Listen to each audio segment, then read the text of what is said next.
It's comforting to think about American political institutions as transparent and open to scrutiny.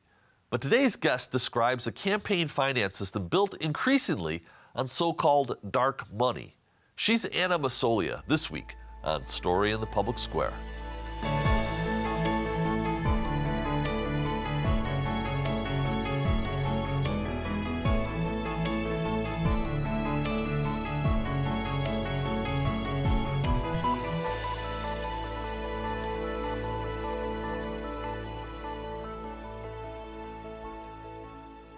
Hello and welcome to Story in the Public Square, where storytelling meets public affairs. I'm Jim Ludas from the Pell Center at Salve Regina University. And I'm G. Wayne Miller, also with Salve's Pell Center. And our guest this week is Anna Massoglia, an investigative journalist who is now the editor-in-chief of the online newsletter Influence Brief. She's also the author of a Brennan Center study on dark money in the 2024 U.S. election. She's joining us today from Washington, D.C. Anna, thank you so much for being with us. Thank you for having me. So, we want to get to the Brennan Center study, but I think maybe as a point of departure for folks who maybe aren't as familiar with the phenomena, what is dark money? Well, dark money is, to put it very simply, funds from anonymous sources where it could be an individual or a company, but that source is not known because it is routed through a group that does not disclose its donors into influencing primarily U.S. elections or politics. This could be through, most commonly, groups like 501c4 nonprofits that are not technically supposed to exist for political purposes, but because of various loopholes in the law, can take unlimited sums from donors, not disclose those donors since it is not inherently political committee, and then spend millions and millions of dollars on politics as long as it follows certain rules that are very limited. Is this a relatively new phenomena in American politics? 501c4 nonprofits, the growth of 501c4 nonprofits specifically has boomed since the Supreme Court Citizens United decision in 2010, which opened the door for more types of communications. But the concept of dark money is about as old as politics, where we've seen different forms of that over the years, whether it is exchanging funds in back alleys, suitcases full of cash, or other ways of trading favors.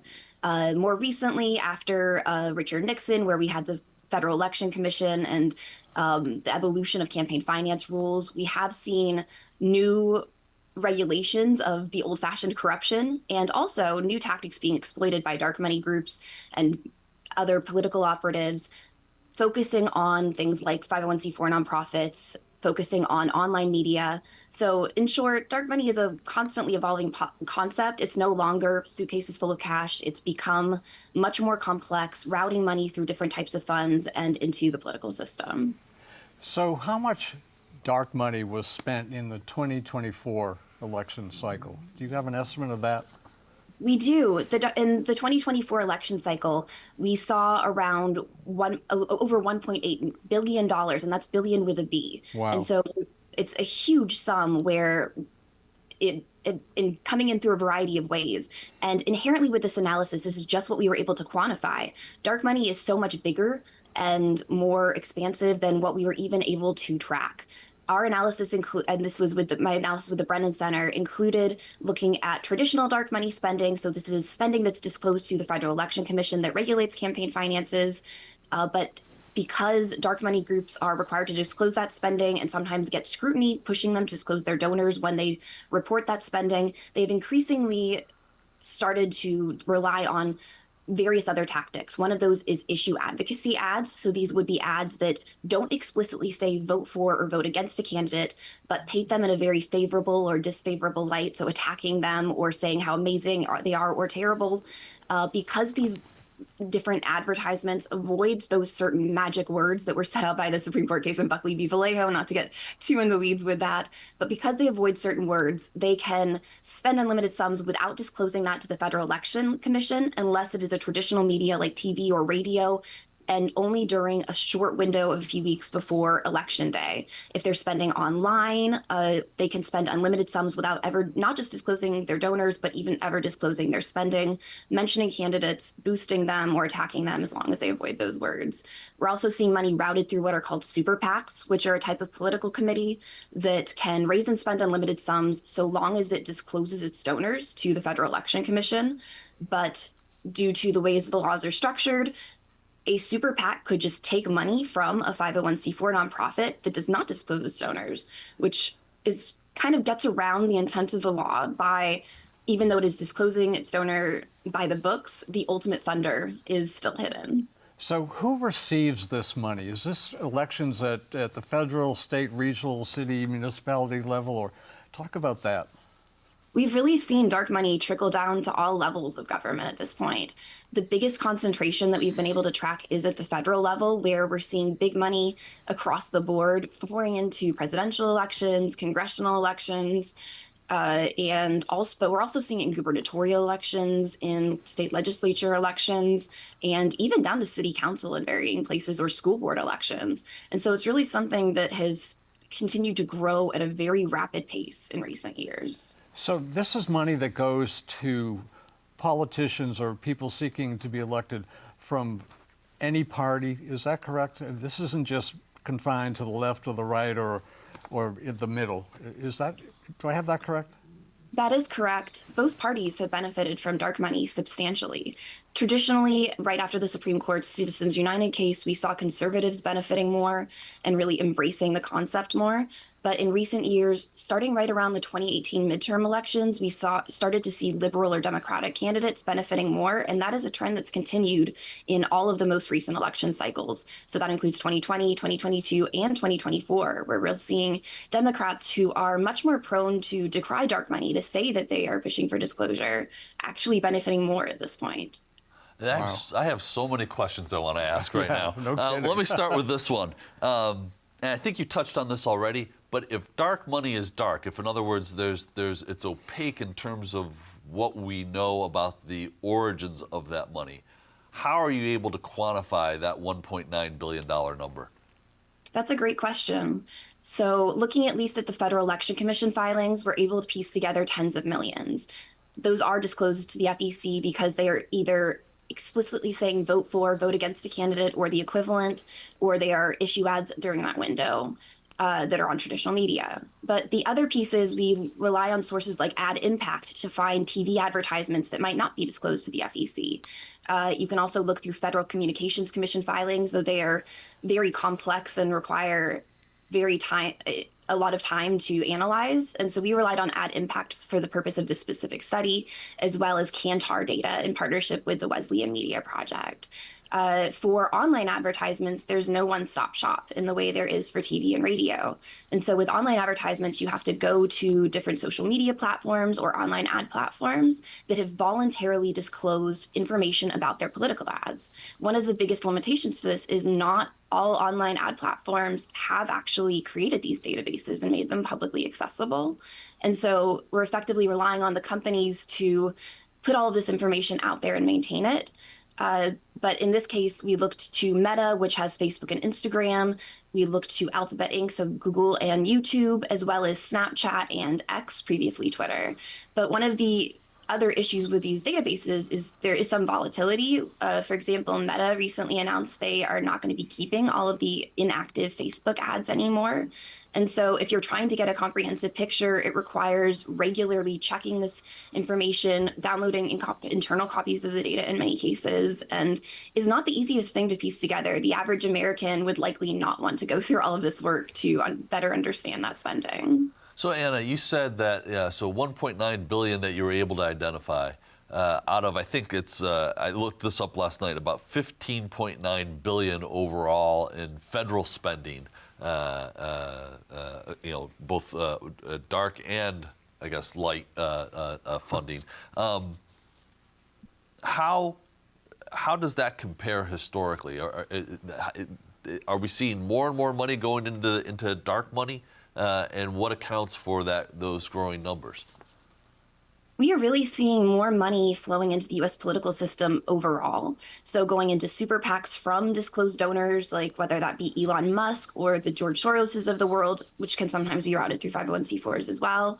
But we're seeing more money overall. Elections are becoming more expensive, more contentious, and they're lasting much longer. We're already starting to see money for the next big federal election pouring into different races, candidates making announcements, which has driven up the cost overall. One note about that number is that only includes FEC reported spending, so the 14 billion number, only includes a small sliver of overall dark money spending. It's less than 100 million in this case, which again, not chump change, but in the grand scheme of billions and billions of dollars is only a sliver.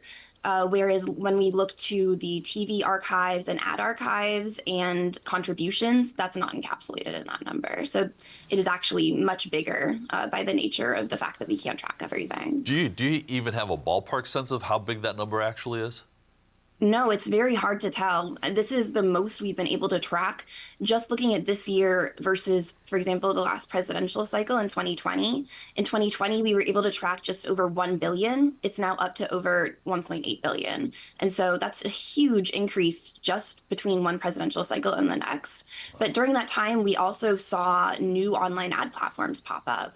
We saw Twitter become X. We saw an increased reliance on Snapchat. So just with the online ad platforms we know about and we know that have provided this information, we're seeing an increase, but there's so many others that just don't make the information available, so many chat messengers and everything.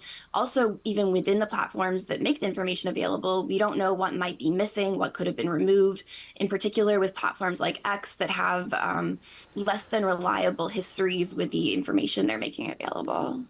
So, Anna, do you have any sense of the average voter? Does that average voter know about dark money, care about dark money, and should they care about dark money? 3 questions for the price of one. I certainly think they should care. I think that every American should care about this. It's so important. And dark money really is targeting people in ways that I don't think they're always aware of, in particular with the rise of online media and ads that can be disguised to look like news articles or be very engaging and tailored very specifically and micro-targeted to the interests of the person that is seeing that ad. They might not even know they are consuming information that is designed to persuade them in a certain way and color their views. How is any of this legal?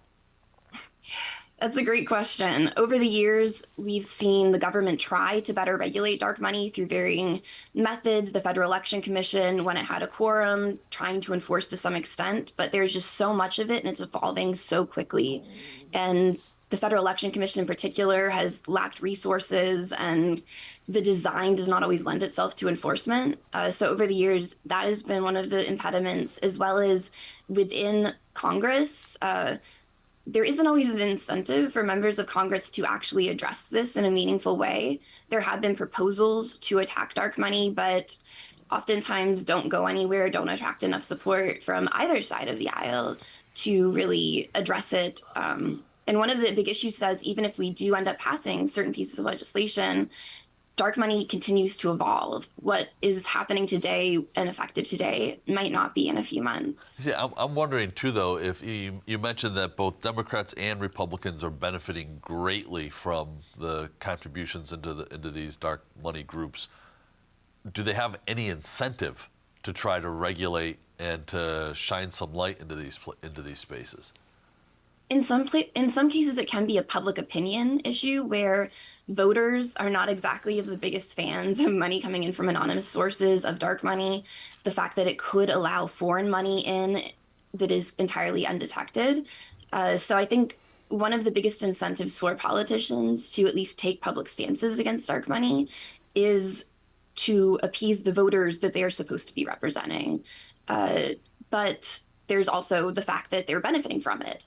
And because these 501c4 nonprofits or other types of dark money groups that are spending in support of a politician are technically independent of them, the politician could say, I hate dark money all I want, and the group could continue spending and they continue benefiting. So you mentioned foreign money, and that was actually going to be my next question. Is there foreign money coming into American politics? One, this is going to be 2 questions for the price of one. And number 2, do you have any idea where it is coming from, the sources of this foreign money? We know that there is at least some foreign money flowing into U.S. elections, whether that be primarily through different legal cases that have identified shell companies, so primarily LLCs that exist for no other purpose other than funneling money into elections. There have been some high-profile cases in recent years, for example, Lev Pargas and Igor Fruman during the 2016 cycle, as well as various other efforts that have been identified by the Justice Department. You also see foreign lobbyists that work for different foreign governments pouring money into elections, which is perfectly legal. But the full extent of foreign money going into US elections isn't known because there's so many different avenues through which that money can be effectively laundered that are entirely undetectable. There's so much spending by these 501c4 nonprofits that can take unlimited foreign money and can also spend unlimited sums on election or give unlimited sums to super PACs. And even if they do both of those things, they could say they take foreign money for one purpose and give them different set of money internally to those super PACs. But even if that's the case, the money that they are getting from that group is freeing up other funds that they're using for politics. And so it's a very complicated issue. So you talk about how dark money and how it's given, distributed, and received continues to evolve. And obviously that's quite true. That makes it sound almost hopeless in terms of ever changing it. Is that too pessimistic a perspective here? I don't think it's entirely hopeless. I think that one of the ways that we can at least take away some of the power of dark money spending is through educating people and providing information to the average American, as well as to educators and journalists to spread the word for people to be more conscientious as they are consuming, especially online media or media generally, to go in with a healthy level of skepticism about whether that piece of media is trying to persuade them that it might have a bigger agenda rather than just reading something and assuming it is entirely unbiased fact. And so I think that media literacy is one way that we can really take away some of that power. Yeah, Anna, we discuss a lot of topics on this show which are a little bit disheartening. I think that's safe to say. Yep. What does this set of issues, what does the prevalence of dark money in American politics mean for the health of American democracy? Dark money influences so many aspects of American democracy. It can impact different industries, different issues and policies, as well as at the core of it, who is going to represent the average American in Congress and make the choices that really impact their lives, sometimes on a daily basis. But because it's once removed, I think a lot of people don't necessarily think about the huge impact that this spending can have in a very secretive way, where we don't even know who may be benefiting from this or how they may be benefiting a certain politician. And so being able to have this information out there is really important to arm the average American with the information they need to vote in an informed way, as well as just to more responsibly consume media so that they understand the full reasoning and agenda behind it. So in that report from the Brennan Center, you had said that digital ads or online spending are, and I'm quoting you here, another form of dark money spending. Would you explain what that means? Sure. So not all online ads are dark money. There are many super PACs that spend on online advertisements, as well as individuals where their identity is disclosed, their funding sources are disclosed. But it is one other avenue through which dark money groups are reaching people. They could go on, for example, Facebook or X and spend money on advertisements saying that a candidate is great or terrible, or spending money on a specific issue in order to get a person to contact their representative and kind of framing that around those certain issues, but without ever disclosing who is behind them. In some cases, there is a paid for buy. So on the different platforms that provide those archives of political ads, they do provide a disclaimer. But in some cases, that might be a trade name or legal alias adopted by a 501c4 nonprofit. It might not even be the actual name of the nonprofit. And they are able to adopt as many legal aliases as they want. There's one example from the 2024 election cycle. One of the bigger spenders was Building America's Future, that during that cycle adopted the moniker Progress 2028. And Progress 2028 spent on a number of online ads that made it look like they were pro-Harris, but in actuality highlighted things that were more likely to divide her target voters, to highlight issues that could be construed as negative and chip off away at the Democratic Party. They also have several other identities. And so by doing that, people might not know, oh, this group that appears to be progressive or liberal is actually just an alias adopted by a conservative group that is funded and has ties to Elon Musk. And so there's a lot of different ways that these groups can be increasingly opaque.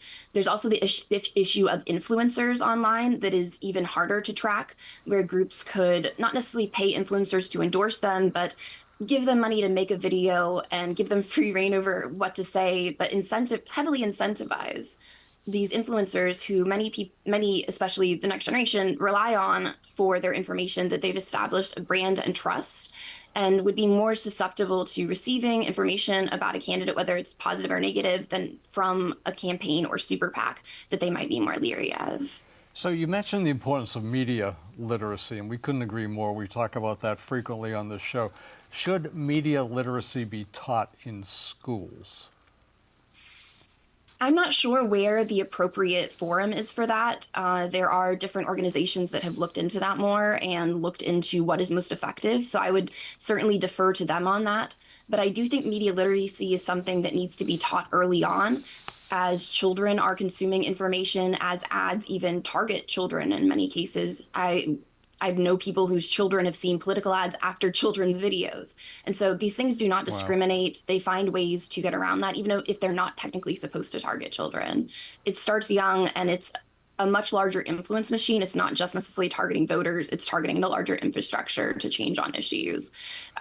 And so I think that it's really important just early on to understand what to look for, so that when you do start getting targeted, when you do start voting and getting out there, that you are ready to understand what information you're consuming. Absolutely. So if I donate, if Wayne donates, if you donate to a particular candidate, $100, that's going to be reported to the Federal Elections Commission, and then anybody can go to the FEC website and look up our donation history. Why don't the same set of rules apply to the folks funding dark money groups?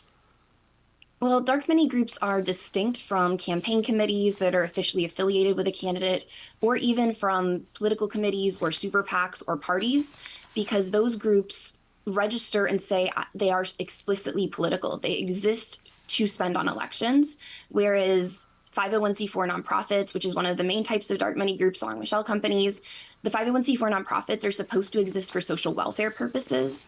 That is why they have a certain tax exempt status. They file annual tax returns with the IRS rather than with the Federal Election Commission. And because they are technically supposed to exist for social welfare purposes, which can be a very broad and encompassing and fluid term, they are not held to the same standards as political committees, though there have been some instances where the Federal Election Commission has found that 501c4s acted as political committees and required them to disclose their donors. Those are few and far between, and generally happen many years after the activities took place, and oftentimes even after a group has already shut down. Wow. So you've talked about Instagram and Facebook, X, formerly known as Twitter, TikTok, and other online platforms. Don't they have a responsibility here? I mean, they're major players in getting dark money from people. Well, at least Meta and Google and Snapchat and X to some extent have made information about their ads available. Where I think some of the biggest concern is around the many online ad platforms that aren't even disclosing what information is going out there. For example, TikTok says they don't have political ads, or did for a while, and doesn't have any type of archive of that, but you can see them on there. You can see them on different websites that are news media websites. You can see them in Telegram, for instance, and different messengers. And so there's so many different ways that we don't even know the full extent of the ads. So at least having that disclosure puts us a step in the right direction. It's also a very tough issue with the line between informing people, getting the information out there, and helping them to responsibly consume media, and censorship. And so making sure that they're striking the right balance and not restricting speech is another issue that has to be considered. Hey, Anna, we've got about a minute left here. I know that as an investigative journalist, you know that historically, data that has been maintained by the U.S. government has been the gold standard for reliability and transparency. A few months ago, you wrote an op-ed for the Hill newspaper where you raised the alarm about the Trump administration, basically reducing access, eliminating those repositories of U.S. government data. Where does that story stand now, and how important is that for the kind of work that you do? It is extremely important. We are seeing just an unprecedented removal of information from government websites and government data. And it is something where we don't know where it will strike next. And so it's incumbent upon journalists to really be prepared for that, and has continued to disappear. And so I think that we really need to be prepared. We need to be mindful of that and be ready for when additional data sets start disappearing. It's not limited to the Trump administration, but certainly has increased and proliferated in a way that is unprecedented. What do administrations gain, though, by restricting access to that data? In some cases, it could be that they want to not have the opinions or agendas of prior presidencies. It could be a part of their full agenda, but it really takes away information from the American people. Well, Anna, that is a hugely important set of issues, and the work you do is important. Thank you so much for spending some time with us this week. That is all the time we have, but if you want to know more about the show, you can find us on social media or visit solvay.edu/Pell-Center, where you can always catch up on previous episodes. For G. Wayne Miller, I'm Jim Ludis, asking you to join us again next time for more Story in the Public Square.